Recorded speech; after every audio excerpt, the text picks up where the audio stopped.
Another day is here, and you're ready for it. What to wear? Check. Breakfast, lunch, and dinner? Check.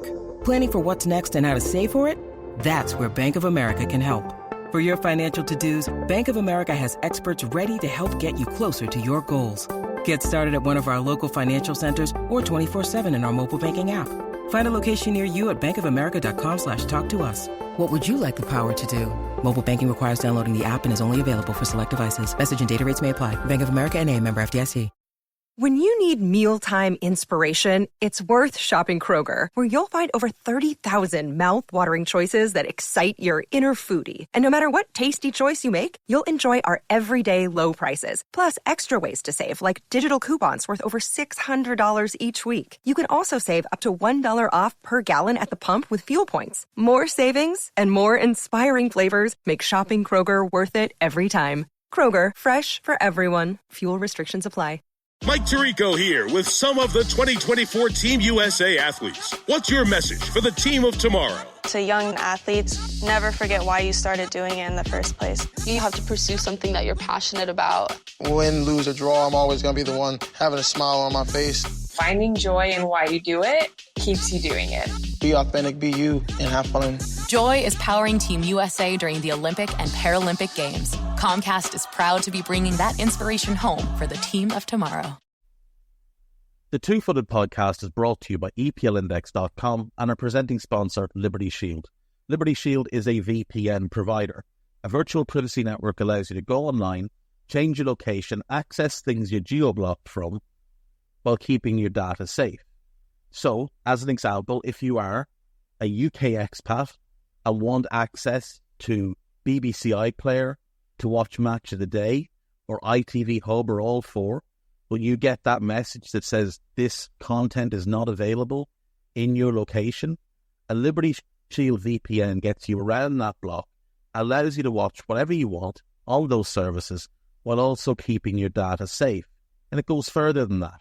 It allows you to open up Netflix's entire library by just changing your IP address. Liberty Shield is the #1 rated VPN provider on Trustpilot with 5-star ratings across the board. So go to libertyshield.com right now, use the code EPL25 and get either the hardware package or the software package. The hardware package is a router that you plug into your existing router, and any item you want to change the IP address on, be it your phone or your television, you connect that to the new Liberty Shield router. All other items can remain connected to your existing router. There's also a software package, which is instantly downloadable to your device, and you can get using straight away. Again, libertyshield.com, EPL25 for 25% off at checkout. We're also brought to you by Home of Hopcroft, a giftware and homeware company located in Scotland but shipping worldwide. Check out homeofhopcroft.co.uk and do check out the EPL Index and Anfield Index shops, which you'll find on Etsy. Use the codes EPL10 or RED10 for 10% off at checkout. And lastly, do remember to check out A Tad Predictable, hosted by Tadiwa. That podcast is on this feed before every Premier League match week. And then the EPL Roundtable, hosted by Kevin DeVries, on its own EPL Roundtable feed. So just search EPL Roundtable in your podcast device. And that's out after every match week. Now, on with the show. What's good, boys and girls? Two-Footed Podcast. Today is Friday and the Premier League returns to our lives. That summer was a long summer. It felt like a very long summer. I do have to admit it was a big struggle to come up with any sort of content for quite a bit of it, which wasn't the case before. It was great when the Euros and the Copa was on, but other than that, meh. Weather update, very cloudy. Very, very cloudy. I think that's part of why it felt like such a long summer, because the weather here has been atrocious. For the second summer in a row, we haven't really had a summer. Now, maybe people in the deep south of Ireland, down in like Wexford and Waterford, where things are a bit rare, maybe they saw shades of the sun as it passed over heading for London, but we saw very little of it up here. And that has made it feel like just endless. Anyway, moving on, I want to start with this. So the Athletic have put this out today, and it's a depth chart for Chelsea. So goalkeepers, these are just senior players signed to professional contracts. Robert Sanchez, Philippe Jorgensen, Marcus Bettinelli, Jordi Petrovic, Gabriel Salina, Lucas Bergstrom, and Kepa Arrizabalaga. Now, Slanina is out on loan, but the others, all 6 of them, still there. Right back, Reece James, Malo Gusto, and Ashempol, who's more of a centre-back, but I think probably will play more right back, given what we'll get on to. That's really good depth, but, lots of question marks. Left back, more question marks. Cucurella, Viega, Chilwell, and Wiley. Now, Wiley's gone on loan, but they've still got 3 left backs there. Right side centre-back, Fofana, Disasi, Adarabayo, Chalobah, and Gilchrist. Now, they've also put Anselminho as a right side centre-back, but he's actually a left side centre-back by nature. But Gilchrist and Anselminho are out on loan. Left side centre-back, Colwill, Badiashile, Humphreys, and Anselminho should be there. 9 centre-backs. So 7 with the 2 boys out on loan. 7 centre-backs for a 2-man centre-back pairing. 6 full-backs for 2 spots. 6 goalkeepers. Defensive midfield. Caicedo, Lavia, Ogachukwu, and Santos. Now, Santos has gone on loan and Ogachukwu is going on loan. So just the 2 there, which is fine. Central midfield, Enzo Fernandez, Conor Gallagher, Cesare Caicedo, and Matos. So 4 in that position. Right wing, Palmer, Mudeki, Gabriel, and Moreira. I think Moreira has just completed the deal to Strasbourg, but still 3 right wingers.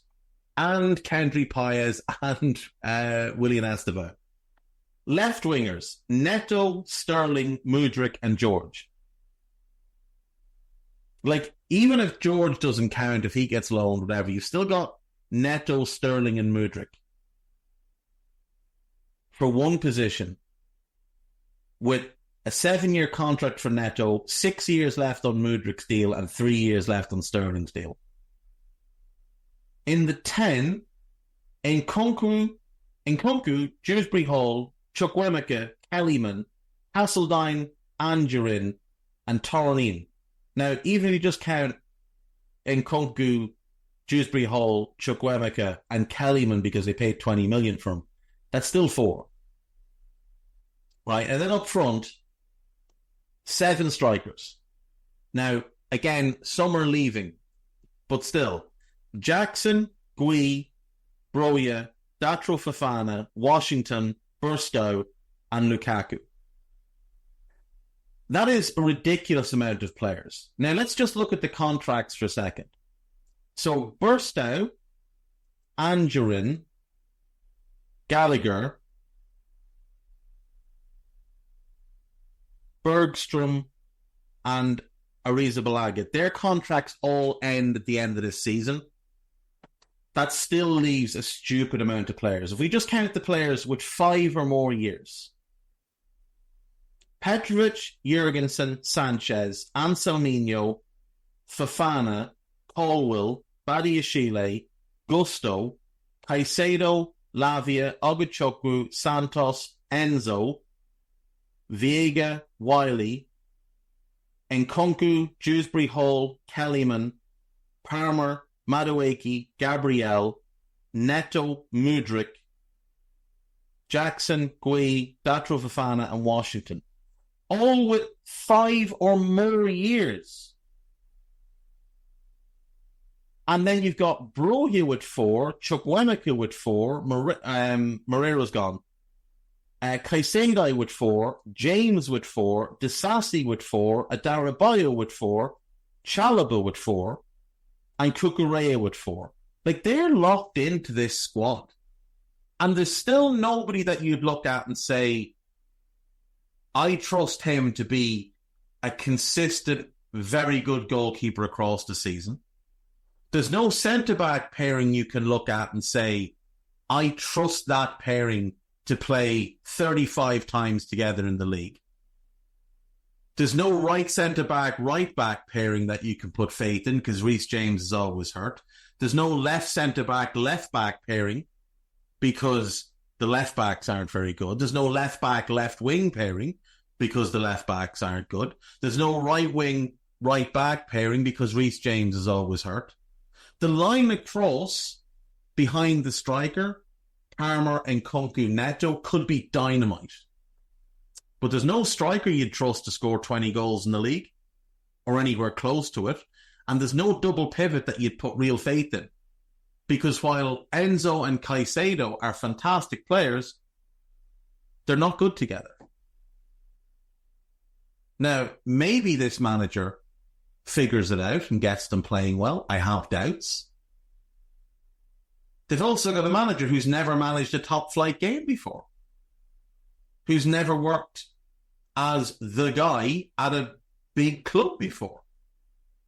And Leicester are a big-ish club in the Midlands. But let's be real. In the Midlands alone, Villa are bigger, Wolves are bigger, Forest are bigger, historically Derby are bigger, and you could make a case for Birmingham City because they're in the bigger city. Like, Leicester are not a big club. They're a big club in the Midlands, and there's still a bunch of Midlands clubs bigger than them. I'd still put Coventry over them, just historically speaking. So, like, there's so many question marks about that team. There's so many question marks about what their best 11 is. Do they have a set 11? Do they have players that can stay fit? Do they have players that can perform? Do they have a goalkeeper? Do they have a striker?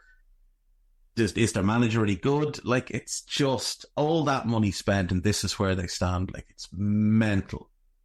Absolutely mental to me. They're entering year 3 of the Todd Bowley era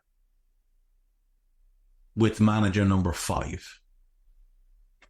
Tuchel, Potter, Lampard, Poch, Maresca. And I know Lampard was only ever a caretaker, but they did bring him back and he was there for, 8-10 games? So, like, even if you just want to say permanent managers, the 4th permanent manager in 3 years. That's not good for stability, not good for building anything. Pre-season was a disaster for them.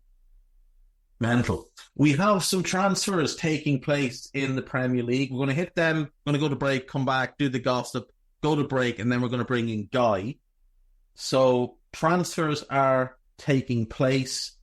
Sheffield United have signed Jesserin Raksaki on a season-long loan from Crystal Palace. Enzo Maresca says Conor Gallagher is eyeing transfer situation. We'll see what happens. We'll see what happens with that one. Wouldn't put a ton of faith into it. Right, what else have we got here? Let's see.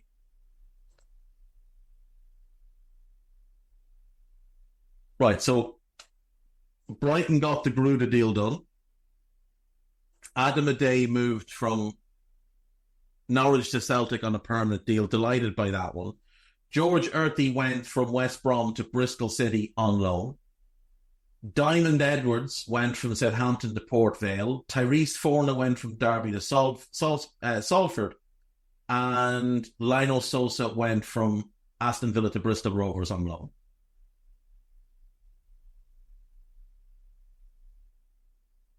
Yesterday, there was a bunch of lower league moves. But today, we've got Tommy Conway going from Bristol City to Middlesbrough. It's a great get for Middlesbrough. He's really good.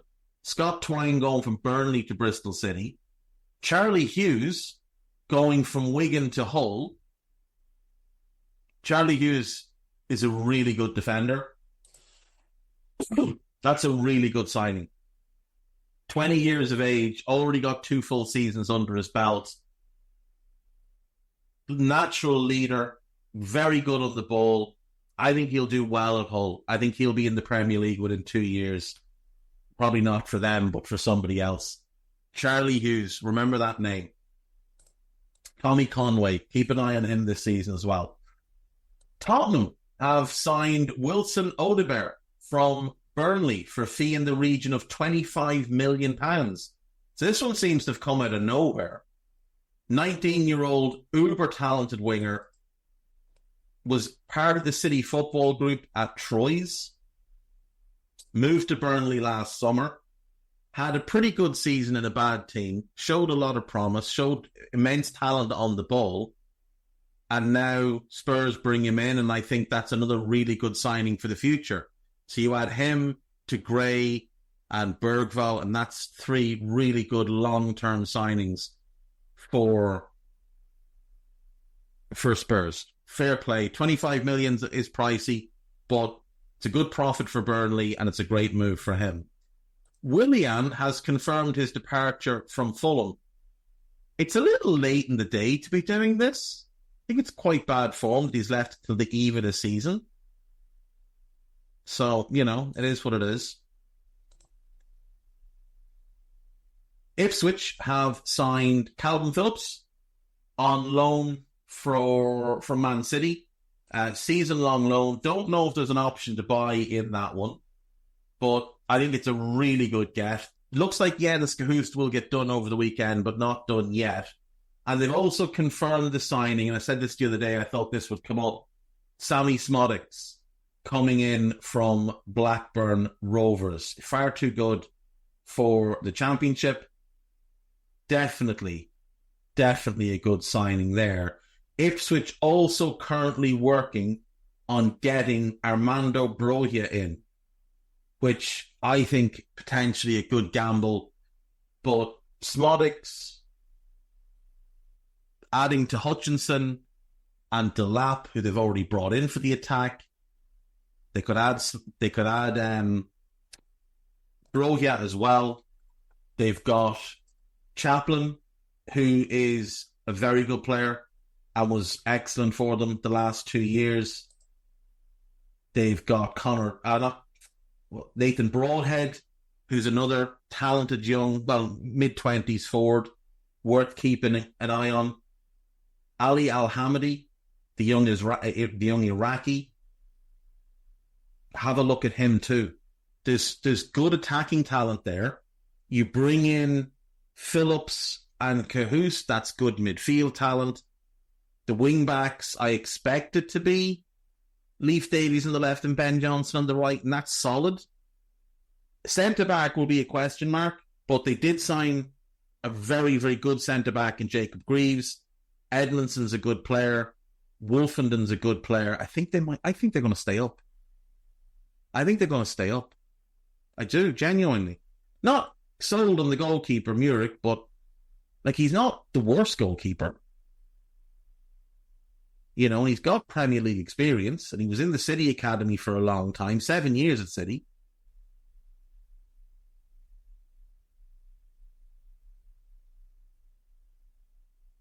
Yeah, I think they're going to stay up. I think they need one more in defence. Once they get these deals done, including Brogy, they need one more in defence. I think they'll be in good shape. Yeah, that is all the transfers thus far. Obviously, lots more to come, I would imagine. In Cameron Archer, done deal. Cameron Archer heading to Southampton on a permanent deal. So an odd summer for Cameron Archer, who obviously played for Sheffield United last season, was signed back by Aston Villa, and now is going to Southampton on a permanent deal. So Villa, I think, bought him back for roughly 13 million, and they're selling him for around 15 million. My assumption is there will also be a buyback clause in that deal. Cameron Archer is a really good get. Now, he's not a proven goal scorer, so I do still have concerns about Southampton's ability to score goals. But he did play with Brereton Diaz last season, and they did play well together. So I think that might be a pairing they can lean into. Also looks like Southampton will get Leslie Ogachukwu across the line. So I think that's a good signing for them as well. I think he's a really good midfielder. They had a strongish midfield. I think that's a good addition, though. Still think, though, centre-back has to be addressed, and you've got to find a goalkeeper to see you through until Basunu comes back, and he's coming back off a torn Achilles. So you might have to write him off for the full season. Carl Rushworth, lads, make the phone call. Go and get Carl Rushworth and find yourself a centre-back. It might be that Sheffield United would sell Ahmed Hodzic. And I know he had a rough enough year last year, but I do think you put him in next to Taylor Howard-Bellis, and I think that's a strong pairing. We'll see if anything comes of that. Ipswich also been linked to Gus Hammer and Ahmed Hodzic. So, I mean, if they could land those two as well, Ipswich would be in a hell of a position. A really, really strong position. Right. I'm going to go to break. When we come back, we'll do today's gossip, and then we'll take another break and then bring in Guy. So see you in a sec. When you need mealtime inspiration, it's worth shopping Kroger, where you'll find over 30,000 mouth-watering choices that excite your inner foodie. And no matter what tasty choice you make, you'll enjoy our everyday low prices, plus extra ways to save, like digital coupons worth over $600 each week. You can also save up to $1 off per gallon at the pump with fuel points. More savings and more inspiring flavors make shopping Kroger worth it every time. Kroger, fresh for everyone. Fuel restrictions apply. This podcast is sponsored by Ramp. Are you the decision maker in your company? Consider this. For the first time in decades, there's a better option for a corporate card and spend management platform. Meet Ramp, the only corporate card and spend management system designed to help you spend less money so you can make more. With Ramp, you get full visibility into your company's spending and control who spends what with each vendor. Ramp's software collects and verifies receipts instantly to save your team valuable time. Ramp automates data entry and routine tasks with automated approvals, expense categorization and bill payments, time-consuming tasks, which means you'll stop wasteful spending and close your books in hours instead of days. Businesses that use Ramp add up to 5% to their bottom line the first year. If you're a decision maker, adding Ramp could be one of the best decisions you've ever made. Get $250 when you join Ramp for free. Just go to ramp.com/easy. Ramp.com/easy. ramp.com/easy.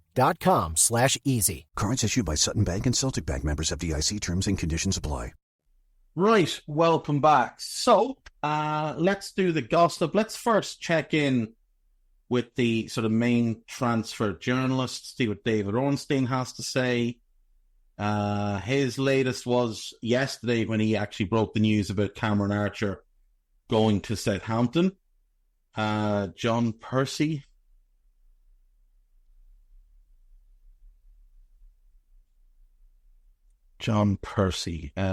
Piece about Morgan Gibbs-White. Actually, really well worth the read there. Do check that one out. Stoke are set to complete the signing of Andrew Moran on loan from Brighton. Very, very talented player. Do like him quite a bit. Nothing else from him. Mike McGrath.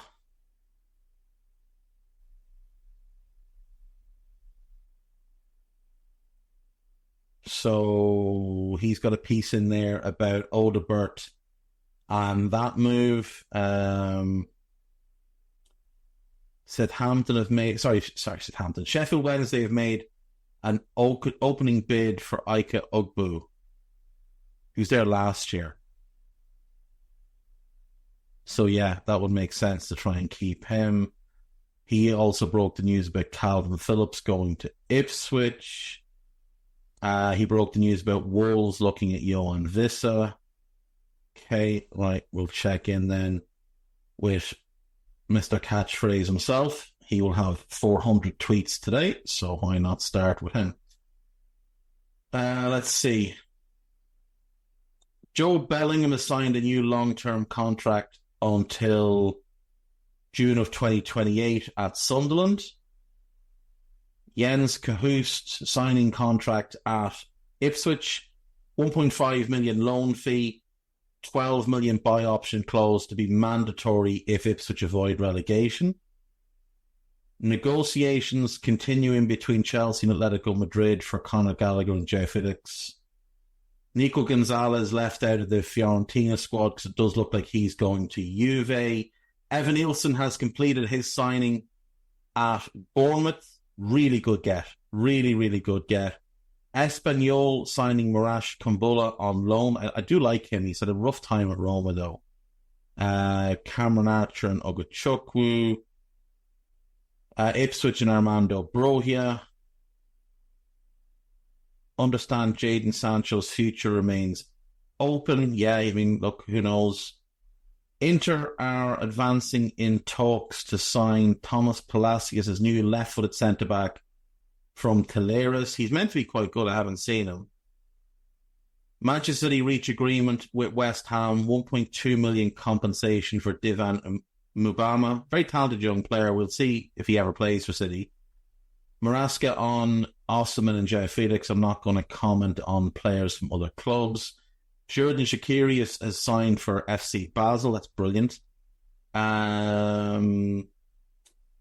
AC Milan manager Paulo Fonseca confirms that Yusuf Fofana will be their last signing. Mikel Arteta just said he couldn't speak about the Moreno deal. Calvin Phillips confirmed. Leon Goretzka left out of the Bayern squad, even though he is fit to play. Xabi Alonso says he's planning with Jonathan Tah. We'll see what happens there. Looks like Adam Hložek is going to turn down Leicester and join Hoffenheim. A little bit surprised that the money of the Premier League wasn't more of a draw, but we can understand the decision. Pep Guardiola denies reports Claudio Echeverri joining Man City earlier than planned after Oscar Bob injury. Okay. Rodri will miss the City game this weekend. He's at 0 training sessions with us. He's not ready. That's a big blow. João Cancelo could potentially be back in the City squad. He is back training with them, and Pep says he's open to him sticking around, which I think could be beneficial. Oscar Bob out for 3 to 4 months. Fado Ballo-Touré has gone to Saint Etienne. Paris Brunner has signed for Monaco. Leonardo Balerdi has signed a new deal with Marseille. I like him. He's a slow-burning centre-back. Keep an eye on him. Hansi Flick on Frenkie de Jong. We don't know when he'll be back in training. Wilson Odebert. Eintracht Frankfurt agreed deal to sign Arta Tiete. Makes sense given they sold Pacho. Diego Moreira has officially been moved from Chelsea to Strasbourg. Manuel Ugarte apparently is out of the PSG squad for their opening League One game, but I wouldn't put too much into that, to be honest. Atalanta trying to sign Lazar Samorzic. Okay, and Albert Gunnarsson has broken my heart and left Genoa to go to Fiorentina. All right, on to the gossip then. Football Insider. Nonsense as always, but they are reporting that Manchester United have told Christian Eriksen that he is free to find a new club. Metro are reporting that United have no plans to sign Frenkie de Jong. That's just great journalism. AS in Spain reporting that Atletico Madrid would like to complete the sale of João Felix and the signing of Conor Gallagher by Wednesday. AC Milan have reached an agreement for Yusuf Fofana. Manchester United are in ongoing talks with Burnley over a deal for Sander Berge. Okay. West Ham have inquired about a move for PSG midfielder Carlos Soler. I really like him. He's an odd fit in a double pivot, but I do really like him as a player. Mauricio Pochettino is becoming the US men's national team manager. Stoke, Swansea and Oxford United are interested in signing 20-year-old Scottish right-back Max Johnston from Sturm Graz. Union Berlin and Getafe are leading the race to sign Cameron Archer. Well, weren't you wrong about that, Mr. Fabrication? Weren't you wrong about that? Chelsea have placed a price of 60 million on Noni Mudeki. Just absolute nonsense. Marcus Alonso would love to join Manchester United. Of course he would. No one else is going to give him any money. PSG are set to beat Chelsea to the signing of Desiree. Chelsea were not in for Desiree. Bayern were the club they beat to the signing. Everton are discussing a possible loan for Yannis Koos. And this is just magnificent stuff. Ipswich have been the only team in for him since the Brentford deal fell apart. Brighton have made an improved offer for Olivier Buscagli, but still not enough for PSV Eindhoven. He doesn't really help them. But he does, but he doesn't really. They could do better. Right, folks, that is it. I will be back after this break with Mr. Guy Drinkle. See you in a sec. Right, welcome back. So, joining me for the first time this season, Mr. Guy Drinkle. How are you, sir? I don't know what to do with my hands. Welcome excitedly. The Premier League is back. Tonight, we have our first game at 8 p.m. kickoff. Then we get 6 games on Saturday, 2 games on Sunday, and a bit of Monday night football as well. This is tremendous stuff. It is, and I've actually picked some interesting games as well, which is always nice to see. But as you mentioned, we start on with tonight's game, which is United hosting Fulham. Feels like two teams, not loads has changed, mainly through injury for United, and obviously a bit of late business. And I know Paulinho's a big miss, but last season he was obviously good, but I don't think he was as transformative as the season before. But I don't know, it feels like two teams that haven't done loads to change. Maybe will by the time Fulham have bought 18 players in the next 2 weeks, I suppose.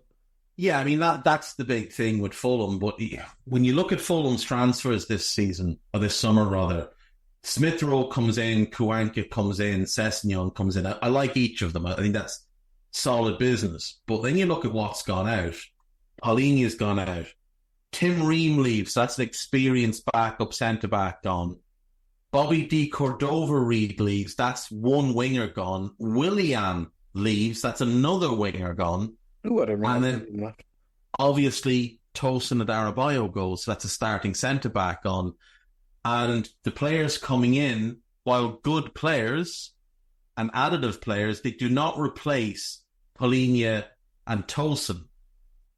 Now, it may well be that they've got deals lined up. We know they've been trying to sign Yoki Mendes, and we know they've been trying to sign Diego Carlos.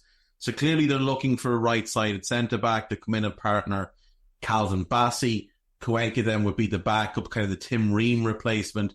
Issa Diop would be the backup as the right-side centre-back. So the defence would be in pretty good shape at that point. So you've got, solid enough right-backs, a decent left-back, got a good goalkeeper, but you've got to sort that midfield out. They have to find a Paulinho replacement. It's just weird to me that this Andre deal that's been on again, off again since January is off again and doesn't seem to be getting resurrected. So I think they've still got a lot of work to do, but, there's still time. There's still 2 weeks left in the window. United then, Fulham have no injuries this weekend. Everybody is fit and available. United, on the other hand, they have been busy enough. So out the door, Greenwood, Wan-Bissaka, Kambwala, Carreras and Van de Beek, as well as Omari Forson and Rafa Varane. Now, Varane is the only starter who's left. And obviously a lot of those players were either on loan last season or just squad players. But Wan-Bissaka and Kambwala did make contributions. They've also lost Anthony Martial, Brandon Williams, and Sofian Amrabat, who was there on loan last year. They've brought in Nazar Mizraoui, who I really like, but they already have the low, so I don't really understand. Josh Zirkzee, who's good, but overrated. Matthias de Ligt, who's flopped at Juve and Bayern, and is now moving to a more difficult league to play in. And Lenny Yoro, who's an immense young talent, but they overpaid for him, and he's out injured now. And he is one of a number of injuries they have going into this game. He's out. Malacia is out. Will Fish is out. Luke Shaw is out. Rasmus Højlund is out. And Victor Lindelof is out. So it's the first game of the season and United are going to be patching together their back four again, which didn't go very well for them last season. They'd have to rush in the new lad, you'd think. They're going to have to play De Ligt. They're going to have to play Mazraoui. So I assume we see Delot, De Ligt and Maguire maybe in the middle, or De Ligt and Evans. Mazraoui at left back. The midfield is a big question mark. I assume Casemiro and Mainu. The front four, I would just guess that Xerxes plays, but I don't know. It could be Rashford up front and Garnacho on the wing with Diallo. He played Bruno false nine against C. He did, yeah, and it didn't work. Yeah, so I don't know. Has that stopped him before? No, it has never stopped him before. Nothing stops this man. What I love about it is, right, so he's obviously a bold Dutch man, and Arne Slot is a bold Dutch man. So he's now entering season 3 at United. Arne is in month 3 at Liverpool. Ten Hag has spent over 600 million. Arne has spent not 1 cent. Arne says, we're ready. We're ready for the season. Ten Hag says, we're not ready for the season. Just no accountability at all. Madness. I do think they'll win this game, though, at home. Night kickoff, under the lights, packed Old Trafford. Fan base, it seems kind of energised by the fact that they've spent some money, even though they spent most of it quite badly. I think United win. I'll go 3-1 United. Yeah, I think it's two teams. It's going to be a wait and see. What happens. Yeah. But yeah, United should win that game. But moving on to Saturday, we have the early kickoff, and surprise, it has Liverpool in it. But it's against newly promoted Ipswich, who I know you're a big fan of, the club, and obviously McKenna. It's going to be interesting to see the transition from Klopp to Slot, but it's going to be, on the other side of that, it's going to be very interesting to see how a team that came up straight from League One to the Premier League does. I mean, who's done that? Sheffield did it with a season in between. I think Luton Southampton were the last team to do it. Southampton. And that was back under Nigel Atkins, and I think they sacked Atkins about halfway through that season. Coming in, Yeah. So that'll be interesting. There's a few that have done it, like you say, kind of staggered the way Sheffield United did it. Brentford kind of did it as well, but they might have had 2 seasons in the Championship. Brighton did it over the span of a few years. But yeah, I mean, look, it's tough. It is tough, but we did scouted today, and I was talking to Carl, I was pointing to there's a couple of teams I think they can look at who came up under the radar, weren't expected to stay up, and surprised everybody. Bournemouth a couple of years ago, no one thought they'd stay in the division. Sheffield United came up and finished 9th, and under Wilder the first time. And that was the team, largely the Championship, the League One team, took a year to settle in the Championship, then got promoted, came into the Premier League, and immediately finished top half. And then Brentford, because again, a lot of continuity. Now, when we look at Ipswich, they come into this game with some injuries. Harry Clark, George Hurst, Nathan Broadhead, Cameron Humphreys, and Janoi Donasian, all expected to miss out. I don't think any of them would have been starting, though. So I think they'll be pretty close to what McKenna would want as full strength. But I really like the business that they've done. So Amari Hutchinson in, Jacob Greaves in, Liam Delap in, Sammy Smoddick's in. I think that's a really good get for them. Murick in, Connor Townsend, decent kind of experienced backup left back. Calvin Phillips on loan, really good get. Jens Gehust won't be available for this game, but really good get on loan. It also looks like they're trying to bring in Brogia, which I think would be an excellent get for them, because they could do with another 9. And then after that, they've still been linked with Gus Hammer and Ahmed Hodzic from Sheffield United. So they may still have 4 more signings to come in, including Gehust. And that would give them a lot of strength and depth as well. They've got an outstanding young manager, and I'm very high on them this year. I think they will stay up. Now, on the flip side, Liverpool have not signed anybody, but also have no injuries. The only current player injured is Bobby Clark, but Bobby Clark is leaving, so he doesn't count. He wouldn't be considered for this game anyway. So Liverpool, for the first time, I believe, in 9 years, begin a season with a fully fit squad. And you'd have a tough time remembering the last time Liverpool had no injured players in their senior group. Now, I know a lot of that was Thiago or Naby or Matip, players that are gone, Ox for a good while, obviously. But that's quite exciting to have a full-strength squad available. And it's not like we don't have any injury-prone players still there. Like Ibu's still there. Ibu's still there. Gomez is still there. Yeah. But then, the thing is, Guy, you look beyond them. True. It's kind of Ibu, Gomez, and Jota. Is there anyone else that you'd... And Curtis Jones. There's four. There's four that potentially you'd expect to miss a chunk during the season. But that's not bad out of a, 22, 23-man squad. I still think they will add players before the window closes. Still over 2 weeks left. But I'm confident going into the season that we'll see an improved Liverpool. Obviously, new manager. That's a big change, but I think there's a lot of development and a lot of areas for Slot to improve this team. Talked about them all on the Daily Red, so go and listen to that. But I'm taking Liverpool to win this game 3-1.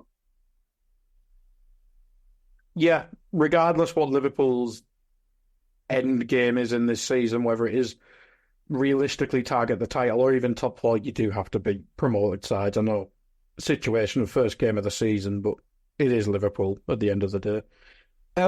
You could probably say the same about our next game, Dave, and that's Arsenal hosting Wolves.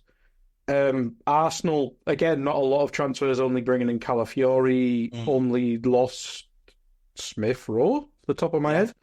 So not a lot of turnover there, just adding to probably their one position of need was left back. They still need, I don't even think it's a striker, they just need more certified goals up front.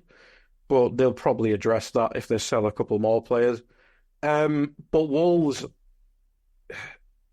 there's bits of the team I know you like and I think people can like, but losing Pedro Neto when he was fit, was their best player.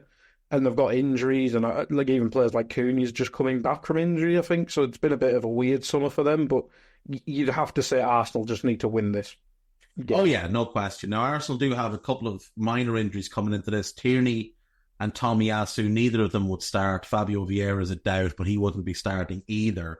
So he'll have his first choice 11. Like you say, no real business done this summer other than Calafiori. The Raya deal was done in advance a year ago. They brought Kieran Tierney back, but I still think he leaves before the end of the window after last year's loan. And again, like, nobody leaving of importance. El Neni on a free, didn't play the last year. Lokonga and Nuno Tavares were on loan last year. So no real changes other than Calafiori coming in. Wolves, obviously Neto goes, Kilman goes. That's your best attacker and your best defender. Hugo Bueno is loaned out to Feyenoord. Coming in, Rodrigo Gomes, Pedro Lima, Tommy Doyle, and Jurgen Strand Larsen, who I think I might have been calling Jakob Strand Larsen for some reason. But for Wolves, injury-wise, Nelson Semedo's out. He's suspended off last season. Enzo Gonzalez is out. That's a disappointment for me because I really want to see him this year. Mario Lemina is fit. Strand Larsen is fit. Podence they get back off loan, and maybe he makes an impact this year. And Cunha is fit. So I think they'll be... Look, we know they're going to be tough to beat under Gary O'Neill. We know that they can be good on the counter-attack with Cunha. And we have seen Arsenal struggle at times at teams that are very direct against them. And maybe if they play Strand Larsen up front and try and play a little bit longer to him, that could cause Arsenal some trouble. But ultimately, there's no reason to look at this game and think it ends any other way than a comfortable Arsenal win. So I will go 3-1 to Arsenal. Yep, I probably think similar. Now, Dave, this is the first test of the new era at Brighton. Can they beat Sean Dyche's Everton? Because Roberto De Zerbi could not figure Sean Dyche out. But we have Everton at home against Brighton. A good test for Hursley, obviously very young in terms of manager age. Probably not the game he'd want to kick off his Premier League career. No, going to Goodison for your first game, not ideal at all. But no Chermetti, no Patterson, no Garner, no Coleman, major doubt over Jared Brandwaite, and obviously no Dele Alli. That's quite a lot of players to be out at the start of the season. They've brought in Jake O'Brien, they've brought in Iliman Ndiaye, they've brought in Arbunam, and they've brought in Lindstrom. They did lose Onana, which is huge. They haven't actually replaced him yet, but they've improved their attack and they've improved their defence this summer. So that's positive. Also lost Godfrey Dobbin and Andy Lorrigan, who I don't think will be any kind of loss. They also get Neil Maupay back off his loan, so maybe he can add something for them. Brighton, on the other hand, again, a bunch of injuries to start the season. Still no Solly March, which is a concern. Bart Verbruggen is out, which is a big blow. And Encisa is out. He should be back soon enough. But doubts over Ferguson, Estupiñán and Lamptey and Gilmour. But Gilmour's probably leaving anyway, so you wouldn't need to worry too much. Yeah. They have been very busy in the transfer market, though. And I think they've had one of the best summers. So they sell Undav for well over value. They sell Pascal Gross. Mark Leonard leaves. They finally get rid of Lallana. They loan out Osman. They sell Kozlowski, but he never got a chance there. They loan out Buenanote. But coming in the door, Minta, Gruda, Wiefer, Osman, Yalkoi, Kozia Dubry, and they also get Mo Dahoud back. He was on loan, obviously, last year. They're still trying to get Kadiaglu across the line, and they're looking at something else as well. They've been linked to that centre-back from PSG, Buzzcogli. So they are trying to fix some of the issues, and they're loading up an attack. They're going to have a stupid amount of attacking talent. But I really worry about that defence. Lewis Dunk was very, very poor last year. Webster was dreadful. They really struggled defensively last year. And that's the concern for me, and that's where Everton, I think, will target. Do you think the back three will help? Obviously, I didn't watch St. Pauli at all, really, because who did? But playing a back three, surely that'd help Dunk. I'd probably say it'd help Webster more than anyone, because he's looked lost in a back four since going to Brighton. Yeah. And you'd imagine Igor, it would suit to a T. I think it'll suit Igor and Dunk the most. Mm-hmm. I have a feeling Veltman... Well, actually, Van Hecke probably starts. So Van Hecke, Dunk, Igor... If they play to their potential, it works.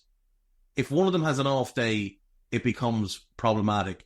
And this is a team that will be open against transitions. There's going to be a lot of work for the midfield too, because they're going to launch those wing backs as high up as possible. And at times it's going to look like they're playing two at the back, one in midfield, and everybody else in the final third. And that is kind of similar to what we saw Liverpool do last year, and they don't have Virgil van Dijk, they don't have Ibu Konate. They do have a better holding midfielder, whether that's Wiefer or Baliba, than Alexis is as a six, but it's still going to leave them wide open. Who would you play in their midfield, just out of curiosity? Surely it'd be Wiefer and Baliba, I would guess, are the ones that start. Mm-hmm. With Gilmour looking like he's off, and Gross gone, that's who I assume the starting duo will be. I don't think Yalkoi is quite ready for the Premier League. They could go Wiefer and Jakob Moder. Yeah. Now, you'll remember they almost sold Moder to Leicester early in the season, bought early in the summer in the Dewsbury Hall deal, before he decided to go to Chelsea. Mm-hmm. But like Moder and Wiefer at least gives you a lot of size, a lot of legs. Wiefer can be a little bit slow on the turn, but once he gets moving, he's okay. Moder's pretty quick. That would be probably the best you could do in terms of cover defending. But I think Baliba's the best of the group. I think he's the best midfielder they have. I think Brighton's probably the one to... It's always interesting watching Brighton for most reasons, but 12-year-old manager, which is doing him a disservice, but I don't care. 1 million signings, as you mentioned, and only really lost Gross. Keep that in mind. People keep changing his pronunciation, but it's going to be really interesting to see how they patch it all together. And most importantly, Julio Enciso's back, and I love watching him. I'm so excited once he's fit to see what role they have for him. Because I would take him at Liverpool tomorrow. There's a bunch of these players I'd take at Liverpool. I'd take Baliba because he'd solve our 6 issue. I would definitely take Minta as a successor to Mo. I love Enciso. I'd take him for that kind of maybe the left-sided role. I think he could fit really well there. Or he could play off the striker if you wanted to use Dom off the left. But the one I'm really looking forward to this year is João Pedro. Because I thought he had a really good year for them last season.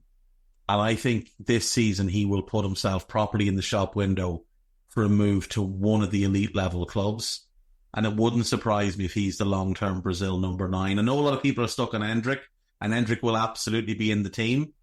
But it wouldn't surprise me if that was the front 2 for Brazil for the long haul. With Endrick will be 21 when João Pedro's retired. Yeah, well, this is the thing. He's so young. And like, João's skill set will work really well with these wingers that they have now at Brighton, like the likes of Minta and Gruda, players that want to come in field onto their stronger foot and break into the gaps between centre-backs and full-backs. I can see him potentially being like 18 league goals and 12 or 13 assists this season. I think he's very, very good. Very, very good. I think I'm going to pick Brighton to win this game, but I am, that Brighton are a club that I do love, so I might be just a little bit bullish on them, but I'm going to pick Brighton to win. I'm going to say a fun game, though. I'll go 3-2. A lot of goals in the Sean Dyche game, I'm afraid. Get ready for that 1-0 win. Newcastle hosting Southampton up next.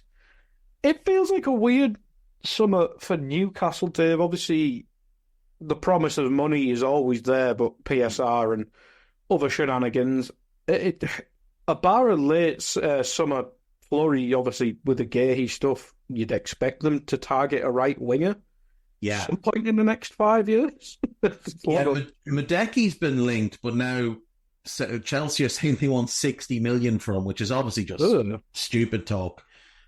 Seeing a lot of Liverpool fans just foolishly saying that, if they sign Gahey, they'll have to sell someone. No, they won't, because that's not how P&S works. So if they sign Mark Gahey for 65 million, say, that only counts to 13 million on this year's books. Mm-hmm. So they have no reason to sell anybody. And if they did need to sell anybody, I'm sure they could just sell Kieran Trippier. Yeah. Or a youngster. Plus the deadlines are not till June 30th next year. That's the thing. So they can do deals next summer if they need to. But I don't think they're going to. I don't think they'll need to do anything next summer in terms of trying to write the books. I think they can afford to bring in Gahey and potentially Noni Medeki as well if it's about 45 million. That's 22 million on this year's books. I think that's more than manageable for them to do. I don't think they'd need to sell anybody. But like you say, they've had a bit of an odd summer. They haven't been as active, I think, as people expected them to be after the flurry of sales early on when they sold Anderson and Minta. Ritchie left. They brought in Vlachodimos as part of that kind of whole flurry thing. They signed Lloyd Kelly and John Ruddy on a free, and Lewis Hall's deal became permanent. But since then, the only thing they've done is sign William Asula for 10 million from Sheffield United to be their third choice number 9. They come into this game with, as expected, a ton of injuries. No Botman, no Lascelles, no Miley, no Target, no Tonali because he's suspended, no Callum Wilson, but Fabian Schär is fit, which is at least something.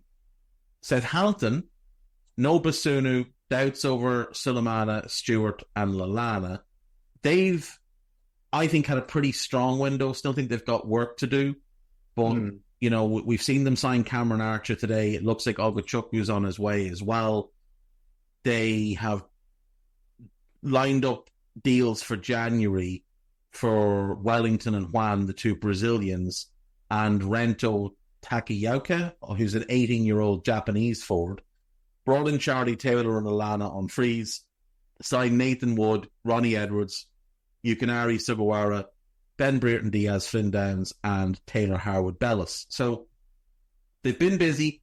They've been active. They haven't lost anybody of note other than Che Adams and Stuart Armstrong, of course, as well.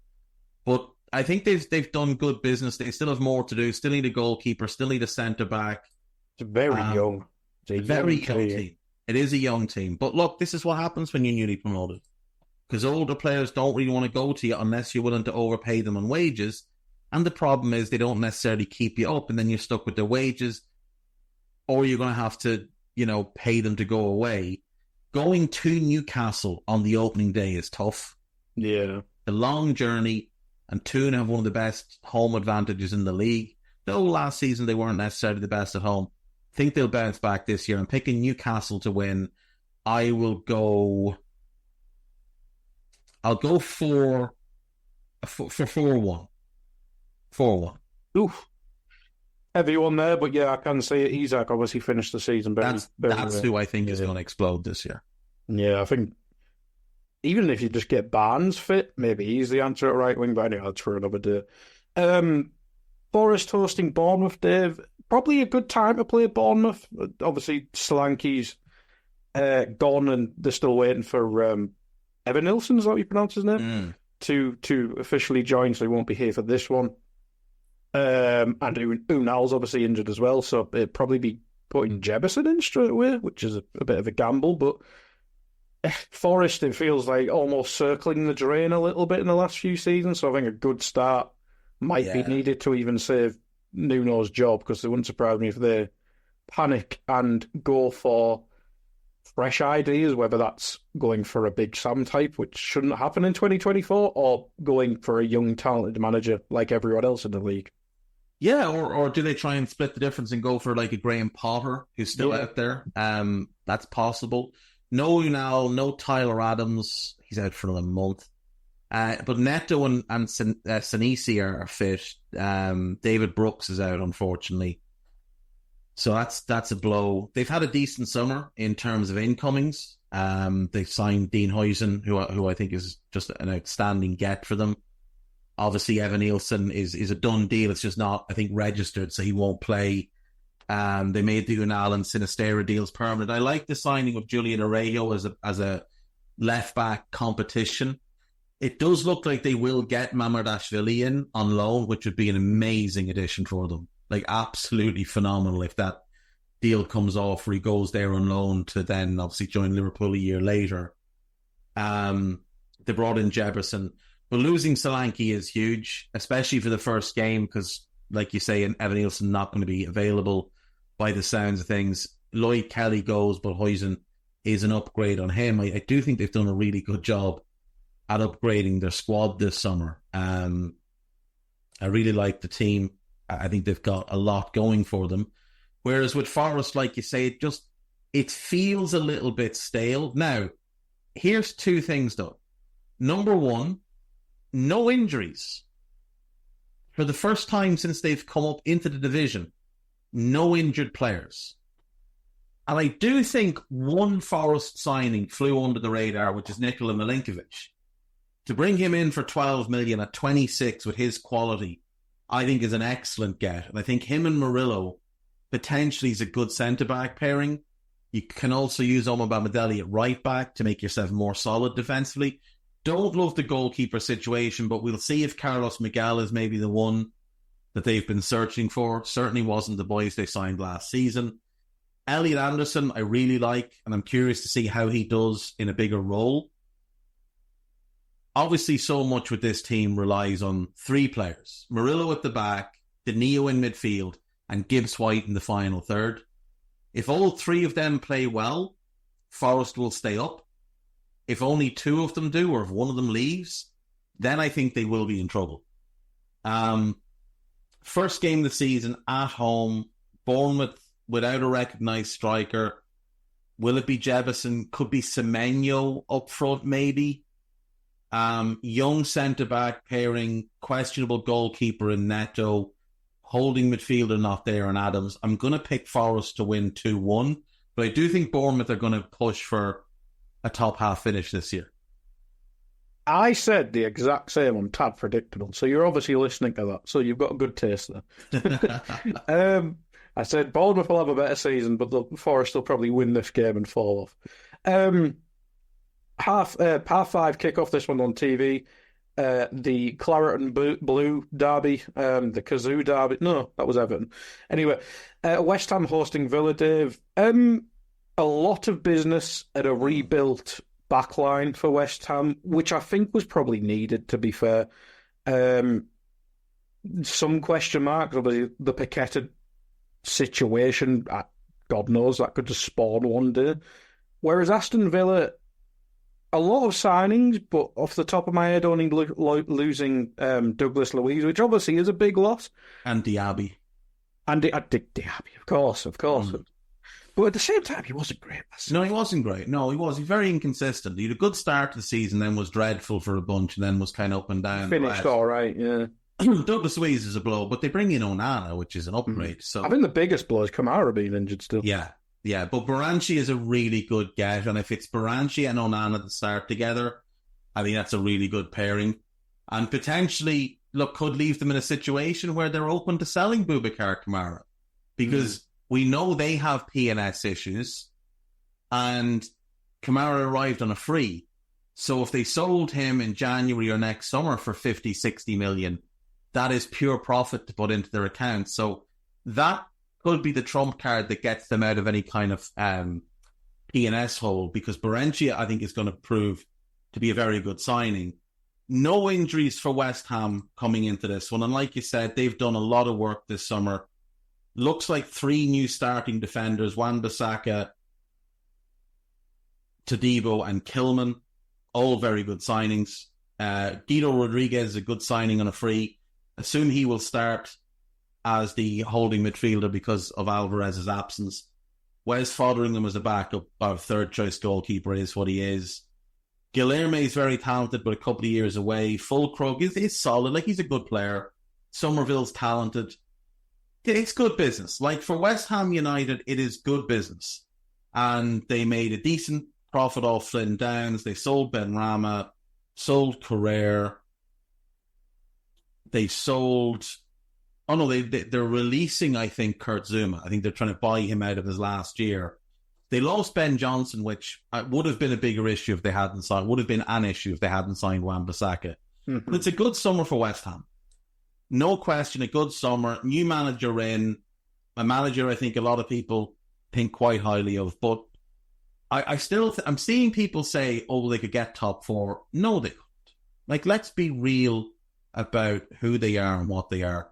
And the fact that while Paqueta might start the season, it's very, very unlikely he is going to finish September as an active player. So they are what they are. I think they're in the mix for 7th this year with United and Chelsea. And if anyone falls out of what I would say would be the top 6. But they're not going to push for top 4.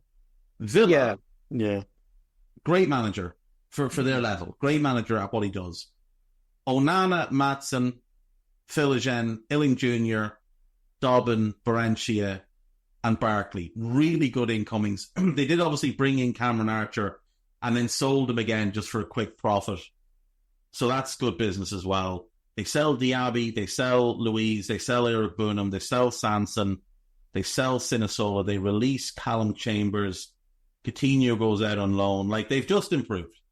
They've improved significantly across the board. I still would probably like to see them add one more in defence, a centre-back, to play Konza right back, a new centre-back. It could be they bring in Gertrude. That deal looks like it might happen.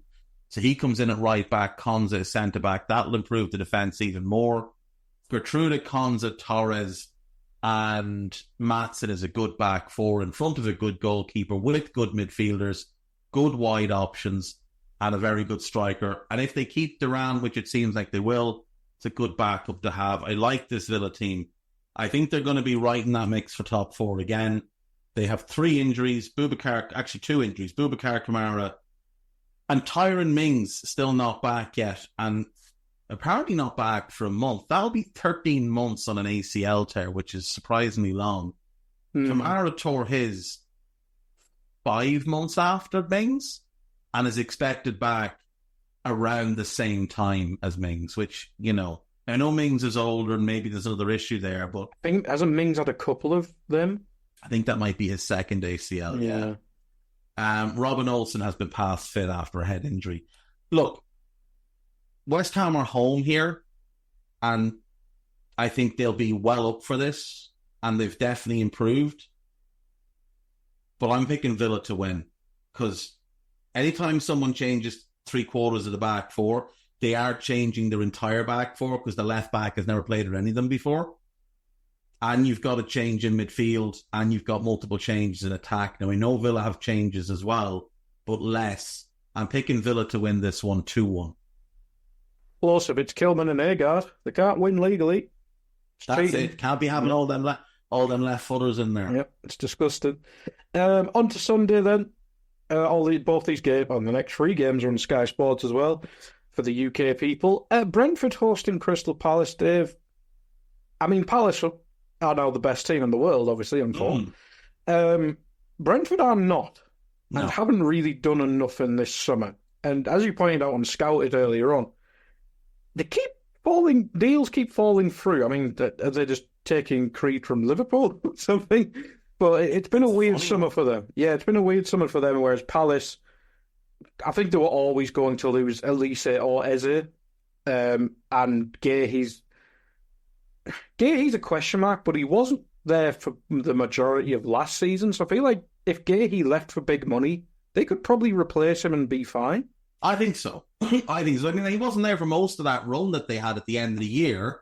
Yeah. They were playing Nathaniel Klein and Joel Ward as centre-backs. You know, they bring in Chadi Riyad. He's a really good addition. If Guehi goes, they will bring in a centre-back. I think my money would probably lean on Trevoh Chalobah. Yeah, I think even Chris Richards could move back in the short term. That's the thing. So I think they're going to be good. Even if he leaves, although you'd rather keep him because he is obviously very, very good. Yeah, of course.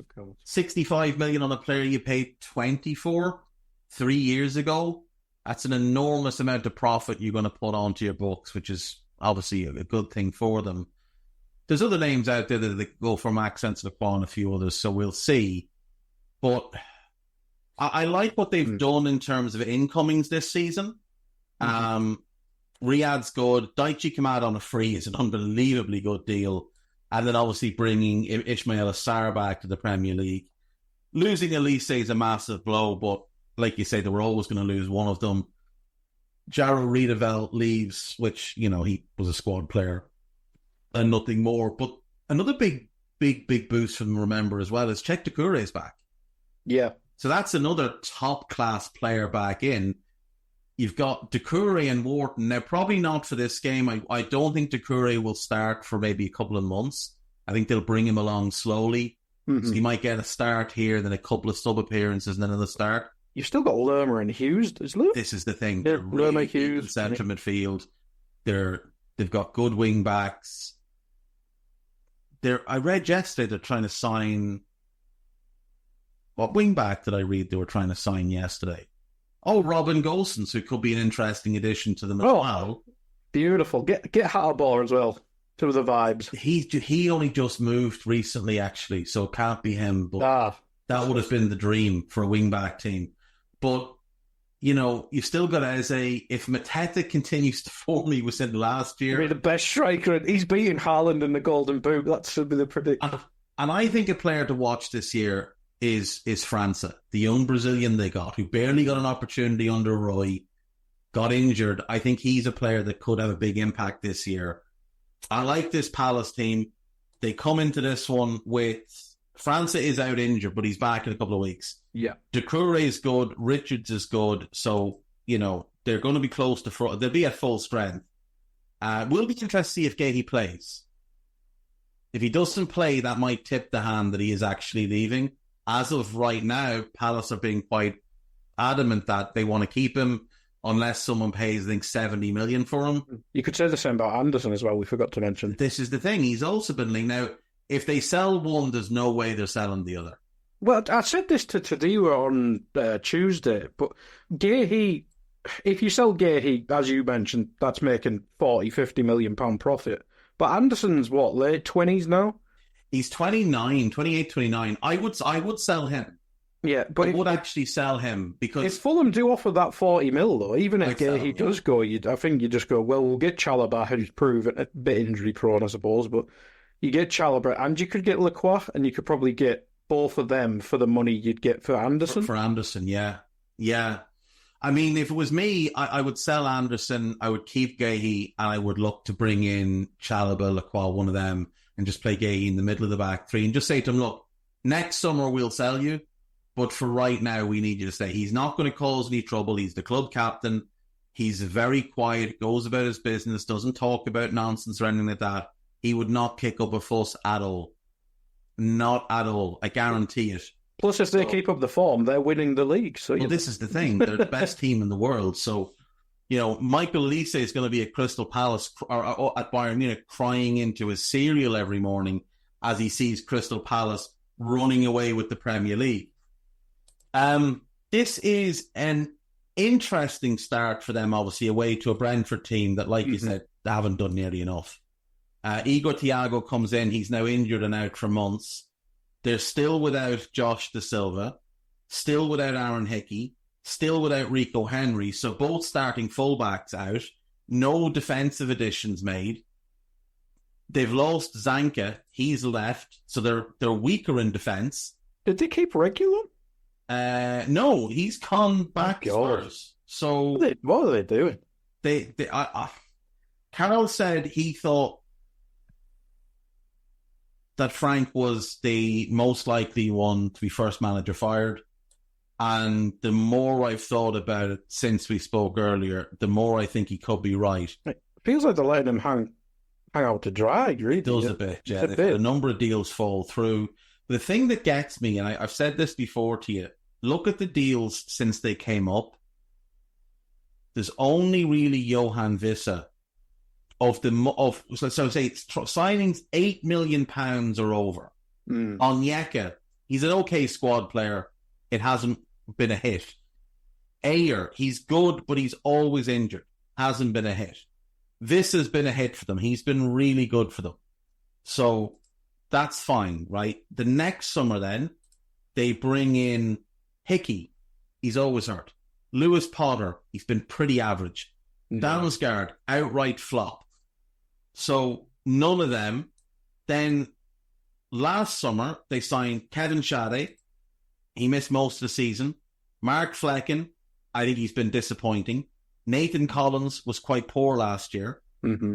Like, that's all their signings, 8 million and over. And the only one you could say as a fact has been a hit is Johan Wissa, who cost 8.5 million. I was going to say he's probably the cheapest one by a mile. So no signings over 9 million that have worked out the way they would have hoped. That's a concern to me. But the issue is, I would look at that and say, that can't just be that the data department, the scouting department are getting it wrong. Maybe this is a coaching thing. And it has gone stale there. And you think of who's fell through it? Archie Gray, Antonio Nusa, that centre mid who's going to Ipswich. Somebody else as well. It looks like they might get Dara O'Shea across the line from Burnley, the centre back. Well, that'll fix it. And I mean, he'll be an improvement for them, but he's not keeping them up by himself. I don't understand how they haven't targeted a fullback.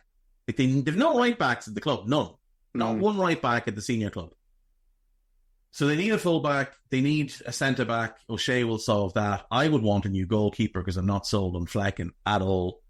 The midfield feels a bit stale as well because it's the same midfield, Jensen, Norgard, Janelt, that came up from the Championship. Their front three is still in Bomo and Tony plus Vissa if they're playing a 4-3-3. There's so little change in... I don't see where Carvalho is going to play. I don't really understand that move either. I suppose if they maybe go to a 4 at the back, I suppose, but... They play 4-3-3. Does he play off the left? Are they going to move to 4-2-3-1 maybe? And play Janelt Norgard as a double pivot, Vissa and Mbomo maybe on the wings? Maybe that gives you more opportunity to play Sade wide, Lewis Potter wide, where they are more natural. And then Carvalho as the 10 behind the striker.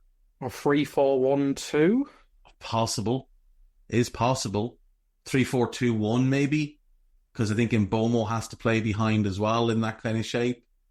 But a lot of question marks. I think they could well go down this year. And I think they're losing this game to start the season. I'm going to go Crystal Palace to win 2-1. Yeah, absolutely. And I have closed the tab with the fixture. There we go. The big one. Well, could be the big one. Could be the big result. Chelsea hosting Man City, Dave. Chelsea. Yeah, where do you start with Chelsea's pre-season? I've done Chelsea in part one. Yeah, there's no certainty anywhere in this team. The only thing that I look at and I really like is the idea of Palmer, Nkunku and Neto as a 3 behind a striker. Nkunku and Neto are both injury-prone players, so I can't even be certain that that's going to stay in place. And everything else is question marks. Left back to left wing, huge question marks. Centre backs, huge question marks.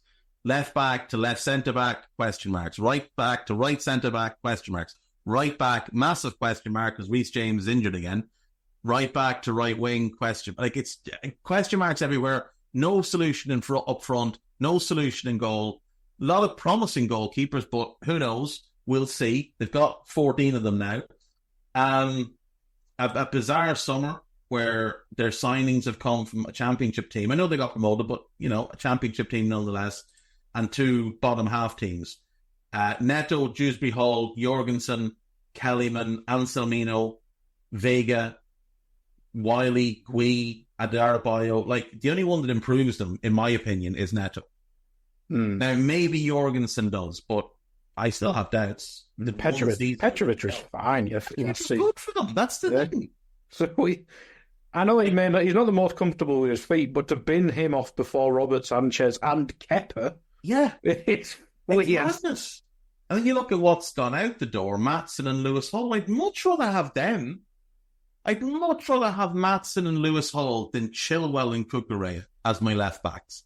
Yeah. 2 academy lads that cost you nothing, as opposed to 2 lads you spent 113 million on, who earn a combined 400 grand a week.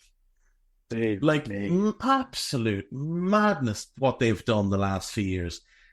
I've never seen a club as badly run as Chelsea are right now, without flagrant not paying wages and stuff like that. But in terms of a club that's actually going an elite club, an elite level club, it's just a shocker, an absolute shocker. On the flip side, City, they've not done loads. They've lost Alvarez. They haven't signed anybody. It's a shame Bob's got injured, I suppose. That's a blow. Now, just on Chelsea injury-wise, James, Petrovic, Kellyman and Gallagher, all unavailable. It'd be so funny if Conor Gallagher's back in the team playing. It will be so funny if that happens. Maresca in his press conference said, no, he won't be there. He said he won't play this week. And he said he's looking for a solution to leave. But, they can't make him leave. If the Atletico deal falls apart and he just says, you know what, I'm not leaving. If it does go and train in the academy. I'll do what Chalaba's doing. I'll go train in the academy and you'll lose 50 million and you won't have me play. Mm-hmm. Fair play to him if he does. City, no Bob. Rodri is out, which is obviously... They lost. Chelsea are winning. They lost every game he didn't play last year. And they've done nothing in the market. Savinho is a player that they already owned through one of their other entities. And that deal was done months ago. They lose Alvarez, which is big.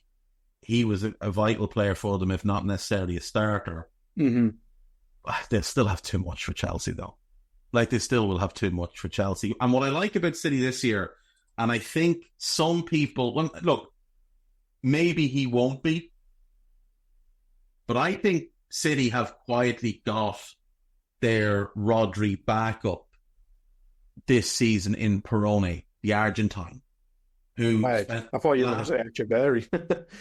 No, he's apparently coming in January. Yeah, I saw a thing saying they might try and bring him now. Because but Pep says that's not going to happen, so who knows? Right. But Peroni was on loan at Las Palmas last year and played well for them.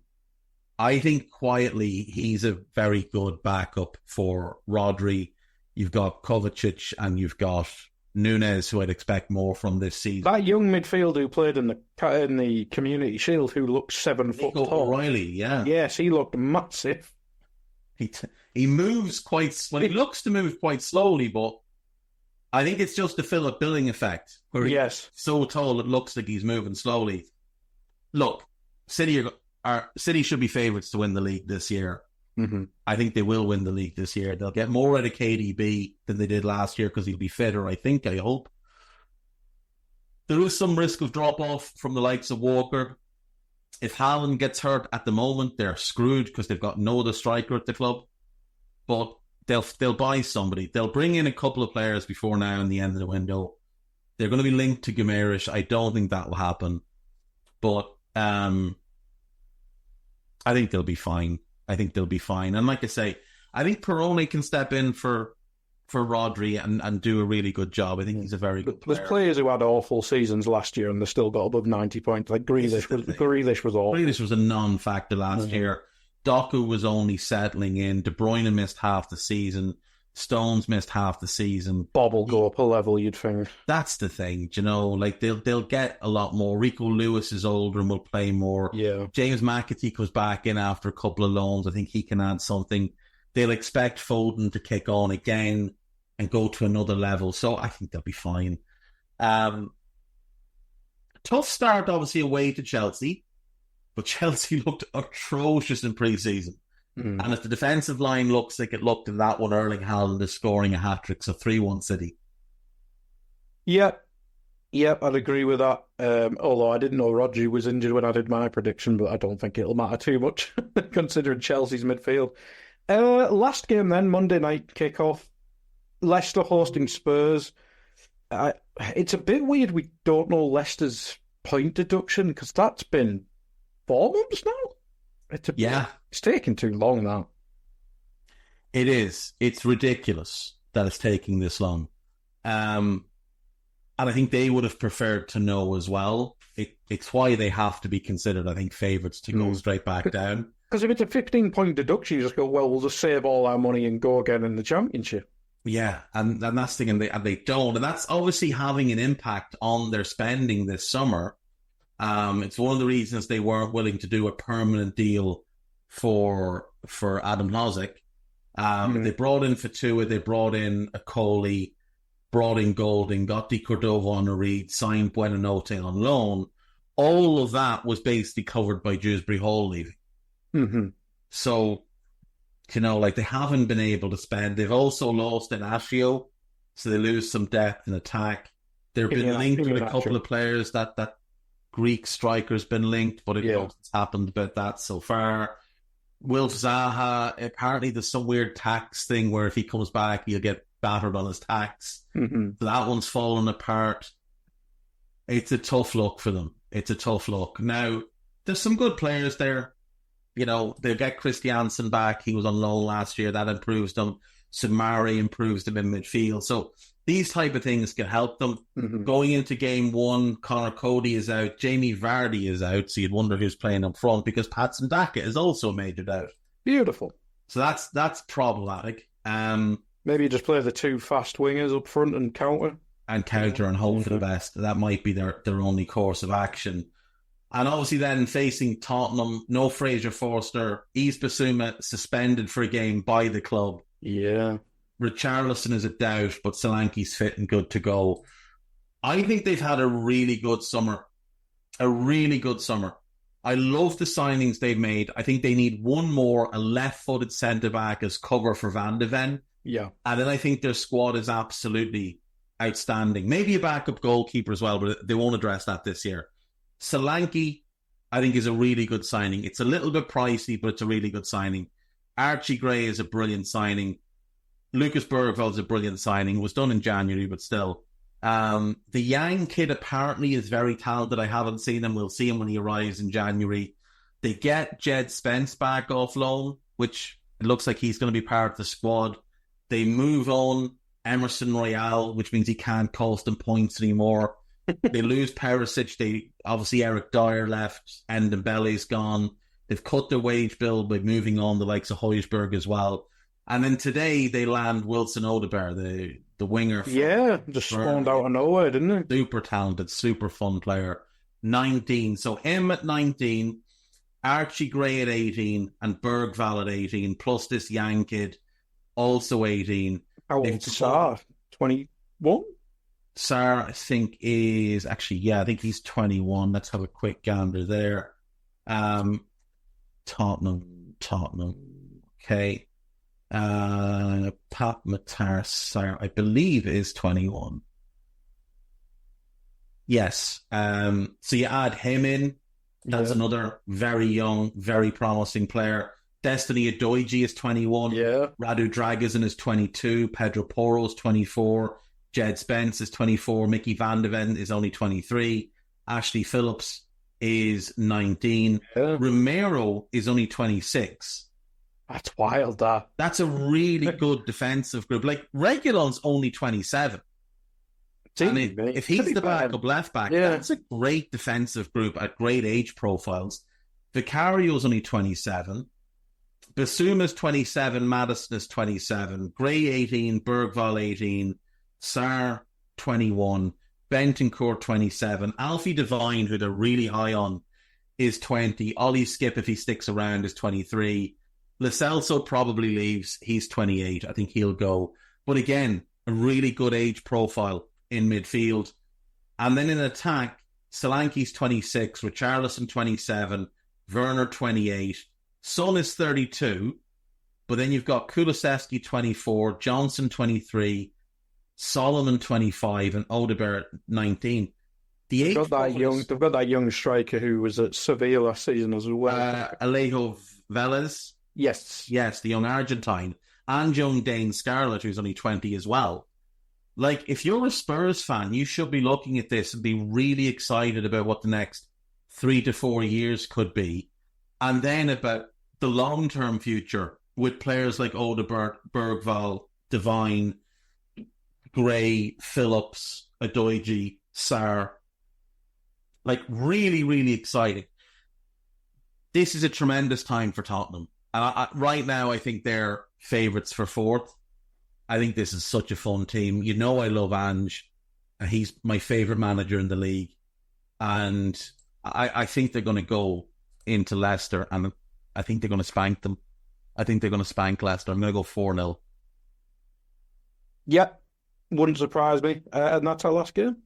And that's it. That is us for the week. We'll be back on Monday. Enjoy your weekends. And if you're a Liverpool fan and looking for some content over the weekend, Post-Match Raw, available on Anfield Index Pro. Bye-bye. This podcast is part of the Sports Social Podcast Network.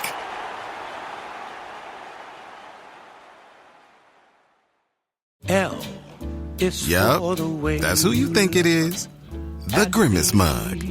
The Hello Kitty keychain. Barbie herself. For a limited time, your favorite McDonald's collectibles filled with memories and magic are now on collectible cups. Get one of 6 when you order a collector's meal at McDonald's with your choice of a Big Mac or 10-piece McNuggets. Come get your cup while you still can. At participating McDonald's for a limited time while supplies last.